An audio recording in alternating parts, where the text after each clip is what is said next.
मी MCGM गुरु आपल्यासाठी एक महत्त्वपूर्ण व्हिडिओ घेऊन आलो ज्यामध्ये मुंबई महानगरपालिकेतर्फे जे काही अपडेट्स आलेले आहेत त्या संदर्भात तुम्हाला माहिती देण्याचा प्रयत्न करतो। आपण या चॅनलवर पहिल्यांदा आले असेल तर या चॅनलला लाईक करा, शेअर करा आणि सबस्क्राईब करा जेणेकरून तुम्हाला सर्व नवनवीन अपडेट या चॅनलच्या माध्यमातून मिळतील। त्यानंतर आपलं व्हॉट्सअप ग्रुपसुद्धा आहे, त्याची लिंकसुद्धा मी डिस्क्रिप्शन बॉक्समध्ये देतो, तिथे जाऊन तुम्ही जॉईन व्हा जेणेकरून तुम्हाला सर्व अपडेट मिळतील। चला तर मूळ विषयाकडे जाऊया आपण। तर पहिली अपडेट आहे बघा, DA संदर्भात जे काही महागाई भत्ता आहे तर महागाई भत्ता आता स्टेट गव्हर्नमेंटचा 2% वाढलेला आहे। तर मुंबई महानगरपालिकेचा ऑलरेडी महागाई भत्ता वाढलेला आहे 2%, परंतु जे काही स्टेट गव्हर्नमेंट असतं त्यांचा जो काही महागाई भत्ता असतो तो उशिरा वाढतो। आता त्यांना महागाई भत्ता 60% झालेला आहे आणि मुंबई महानगरपालिकेचा महागाई भत्ता ऑलरेडी 60% आहेत। आता जानेवारीपासून तो 60% झालेला आहे। आता जुलै महिन्यामध्ये जुलै 2026मध्ये पुन्हा महागाई भत्ता वाढेल आणि त्याची जी काही महागाई भत्ता वाढेल त्यावर मी सेपरेट व्हिडिओ बनवतो जेणेकरून कितीने महागाई भत्ता वाढणार या संदर्भात तुम्हाला माहिती देण्याचा प्रयत्न करतो। त्यानंतर दुसरी अशी अपडेट आहेत की जी काही BMC फेलोशिप आहे तर त्याकडे बघूया आपण। मुंबई महानगरपालिकेतर्फे BMCची एक फेलोशिप निघालेली आहे, येथे आपण बघू शकता मुंबई महानगरपालिकेतर्फे BMC फेलोशिप प्रोग्राम सुरू करण्यात आलेला आहे।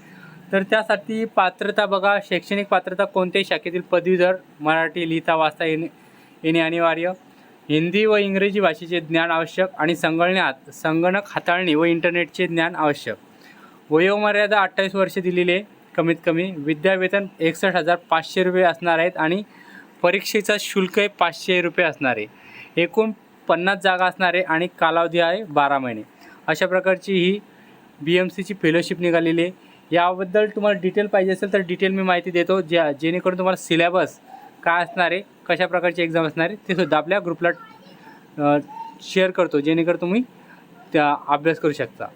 त्यानंतर तिसरी अपडेट बघा अशा प्रकारची की तिसरी अपडेट अशी आहे MyBMC ॲपबद्दल। तर MyBMC ॲपमध्ये आता जे काही टेक्निकल इश्यू येत होते, काही तांत्रिक प्रॉब्लेम येत होते, त्यामध्ये दुरुस्ती करून अपडेट करण्यात आलेले आहे।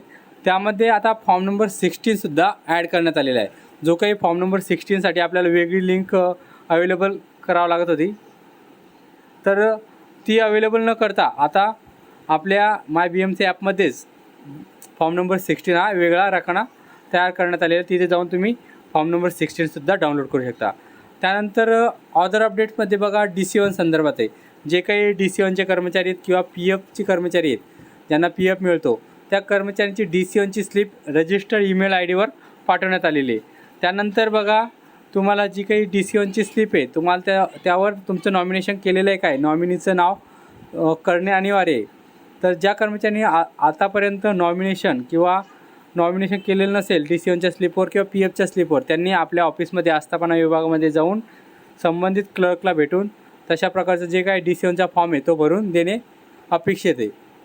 त्यानंतर बघा जे काही कर्मचारी आहेत त्यांना माहिती नसेल की आपल्या DC1च्या फॉर्ममध्ये नॉमिनीचं नाव लिहिलेलं आहे किंवा नाही, तर त्यांनी आपल्या रजिस्टर्ड मेल IDवर जाऊन DC1ची स्लिप डाउनलोड करून त्यामध्ये नॉमिनेशनचं नाव असेल तर ते बघू शकता तुम्ही आणि तुमची जी काही DC1ची पेमेंट किती पैसे जमा झाले ते आणि त्याच्यावर व्याज किती आले ते सुद्धा त्याच्यामध्ये डिटेल माहिती दिलेली आहे। अशा प्रकारची माहिती होती। व्हिडिओ आवडल्यास लाईक करा, शेअर करा, सबस्क्राईब करा। धन्यवाद।